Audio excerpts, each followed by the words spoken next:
Olá, meu amigo, minha amiga, Débora aqui, mais uma vez com vocês, para juntos meditarmos na palavra do nosso Deus.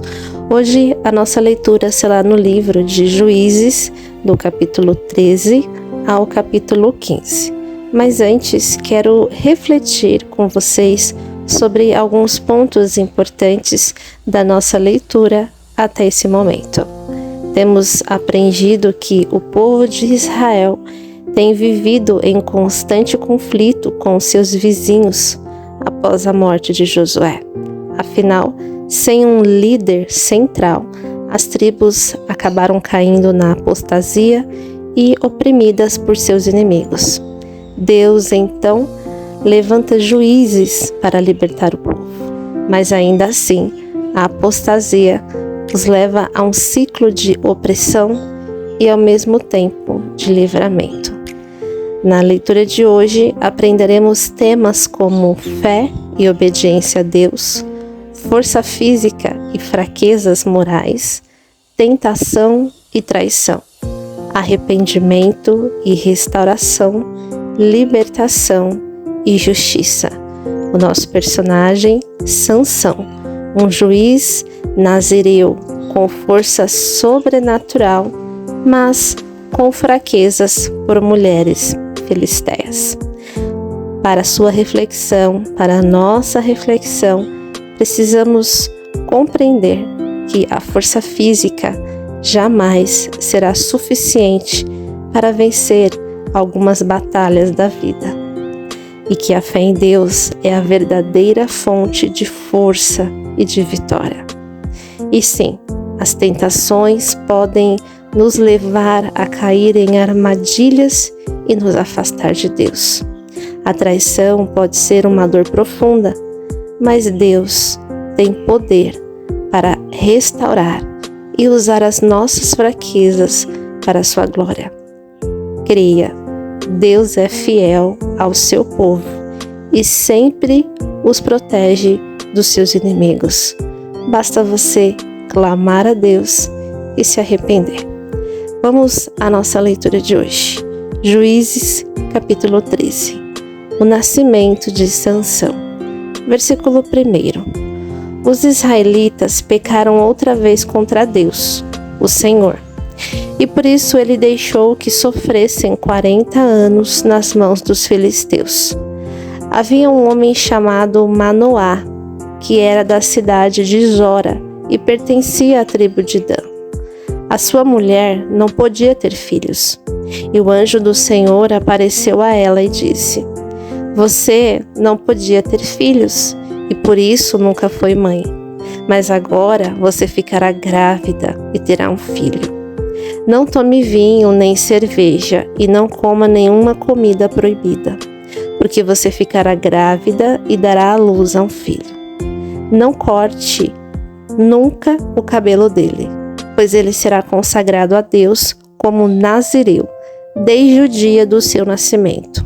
Ele vai começar a livrar o povo de Israel do poder dos filisteus. Então a mulher procurou um marido e disse: Um homem de Deus falou comigo.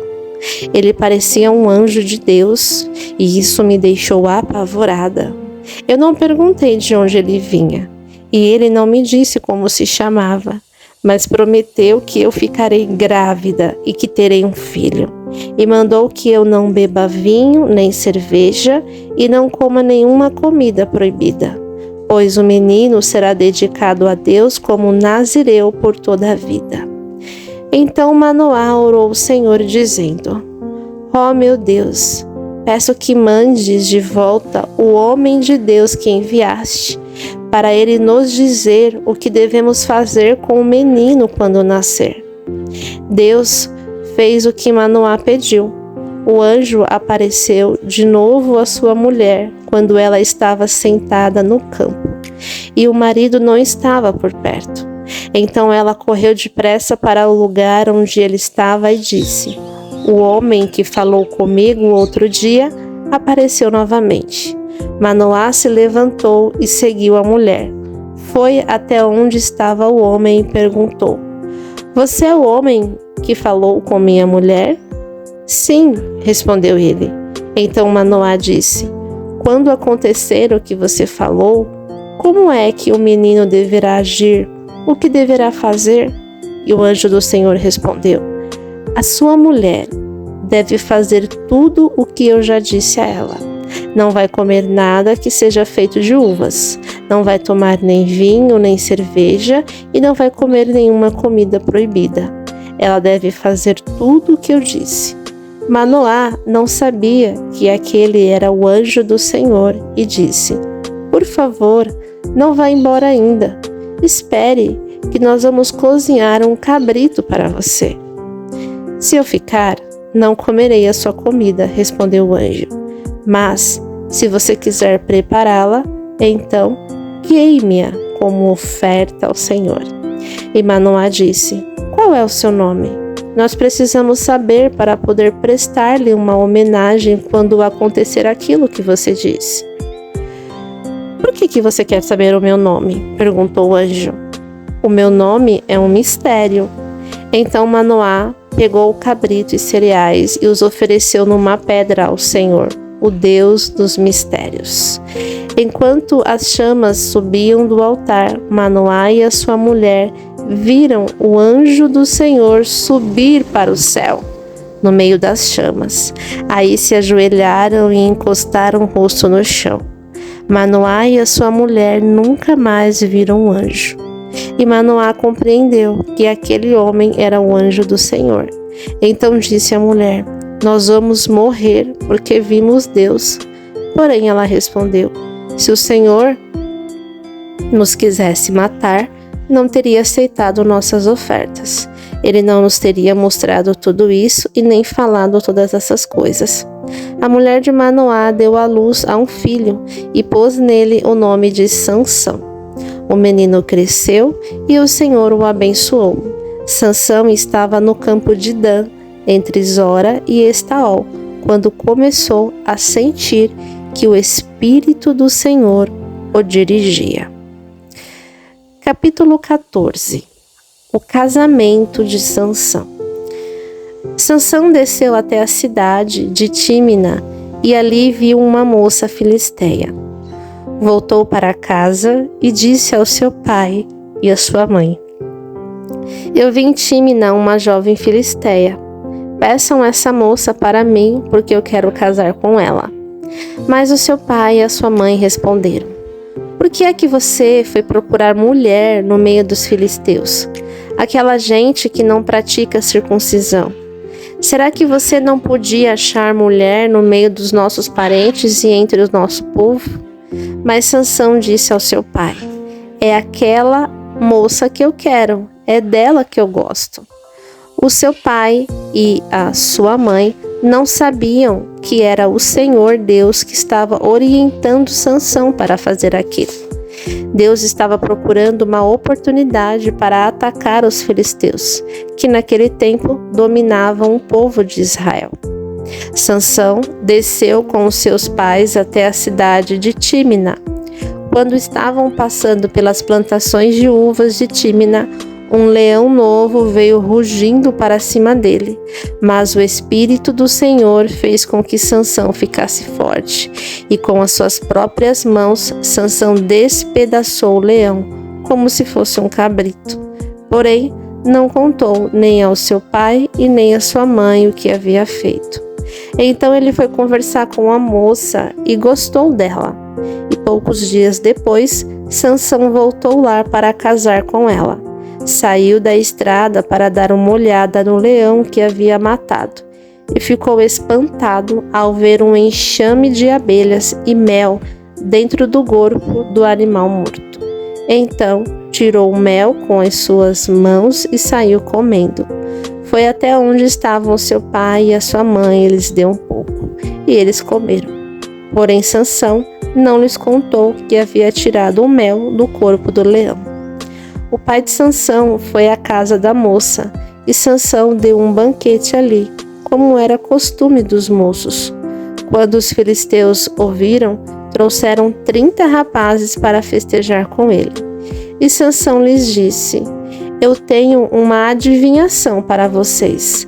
aposto 30 túnicas de linho puro e 30 roupas finas que, antes de se passarem os 7 dias da festa de casamento, vocês não me darão a resposta. Eles responderam: diga qual é a adivinhação. E Sansão disse: do que come saiu comida, e do forte saiu doçura. 3 dias depois, eles ainda não haviam encontrado a resposta para a adivinhação.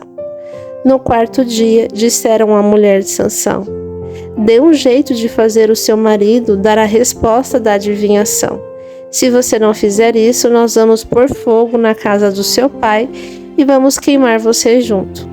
Vocês só nos convidaram para poder nos roubar, não foi? Aí a mulher de Sansão lhe disse chorando: você não me ama, você me odeia. Você deu uma adivinhação aos meus amigos e não me contou a resposta. Eu não contei nem para o meu pai, nem para minha mãe, respondeu ele. Por que acha que eu contaria para você? Então ela chorou durante os outros dias da festa. E no 7º dia, como a mulher não parava de insistir, ele disse a resposta, e ela contou aos seus amigos. Assim, no 7º dia, antes de anoitecer, os homens da cidade disseram a Sansão: que coisa é mais doce do que o mel, e o que é mais forte do que o leão? Sansão respondeu: se vocês não tivessem conversado com a minha mulher, não saberiam agora a resposta. Então o Espírito do Senhor fez com que Sansão ficasse forte, e ele desceu até Asquelon, e ali matou 30 homens. Tirou as roupas finas que eles vestiam e as deu aos rapazes que tinham respondido à adivinhação. Depois, voltou para a casa do seu pai furioso com o que havia acontecido. E a mulher de Sansão foi dada ao homem que tinha sido o seu padrinho de casamento. Juízes capítulo 15, versículo 1. Algum tempo depois, durante a colheita do trigo, Sansão foi visitar a sua mulher e levou para ela um cabrito e disse ao pai dela: quero entrar no quarto da minha mulher. Mas o pai não deixou e respondeu: eu pensei que você a odiava e por isso a dei em casamento ao seu amigo. Mas a irmã menor é ainda mais bonita. Se você quiser, pode ficar com ela. Sansão disse: desta vez eu não sou responsável pelo que fizer com os filisteus. Então caçou 300 raposas, amarrou-as duas a duas pelos rabos e prendeu em cada par de rabos uma tocha. Pôs fogo nas tochas e soltou as raposas nas plantações de trigo dos filisteus. E o fogo queimou não só o trigo que já havia sido colhido, mas também o que ainda estava nas plantações. Também os bosques de oliveiras foram queimados. E os filisteus perguntaram: quem foi que fez isso? E ficaram sabendo que Sansão tinha feito aquilo, porque o seu sogro havia tomado a mulher dele e dado ao seu amigo. Então os filisteus foram e queimaram viva a mulher de Sansão e a família dela. Aí Sansão disse: então é assim que vocês fazem? Pois eu juro que não descansarei até que paguem por isso. E atacou furiosamente, matando muitos deles. Depois saiu de lá e foi para a caverna da rocha de Etã. Versículo 9. Sansão derrota os filisteus. Os filisteus foram, acamparam em Judá e atacaram a cidade de Lei. Os homens de Judá perguntaram aos filisteus: por que foi que vocês nos atacaram? E eles responderam: viemos até aqui para prender Sansão e fazer com que ele o mesmo que ele fez com a gente. Então 3.000 homens de Judá foram falar com Sansão na caverna da rocha de Etã e disseram: você não sabe que os filisteus mandam em nós? Por que você foi fazer aquilo? Eu fiz com eles o que eles fizeram comigo, respondeu Sansão. Nós viemos até aqui para amarrar e entregar você aos filisteus, disseram eles. Sansão respondeu: prometam que vocês não me matarão. Prometemos, disseram eles. Nós vamos somente amarrar você e entregar aos filisteus. Não vamos matá-lo. Então o amarraram com 2 cordas novas e o fizeram sair da caverna. Quando Sansão chegou a Leí, os filisteus, gritando, vieram encontrá-lo. Mas o Espírito do Senhor fez com que Sansão ficasse forte, e ele arrebentou as cordas que amarravam os seus braços e as suas mãos, como se fossem fios de linha queimados. Encontrou por ali uma queixada de jumento, que ainda não estava seca. Pegou a queixada e com ela matou 1000 homens. Aí começou a cantar assim: com a queixada de um jumento matei 1000 homens. Com a queixada de um jumento fiz montões e montões de corpos. Depois jogou fora a queixada, e aquele lugar foi chamado de Monte da Queixada. Sansão ficou com muita sede e fez esta oração a Deus o Senhor: Tu me deste esta grande vitória. Será que agora vais deixar que eu morra de sede e caia nas mãos desta gente que não pratica a circuncisão? Então, na cidade de Leí, Deus abriu um buraco e dele saiu água. Sansão bebeu daquela água e sentiu-se bem melhor. Aquela fonte foi chamada de En-Acoré e existe até hoje. Sansão governou o povo de Israel 20 anos, na época em que os filisteus dominavam aquela terra.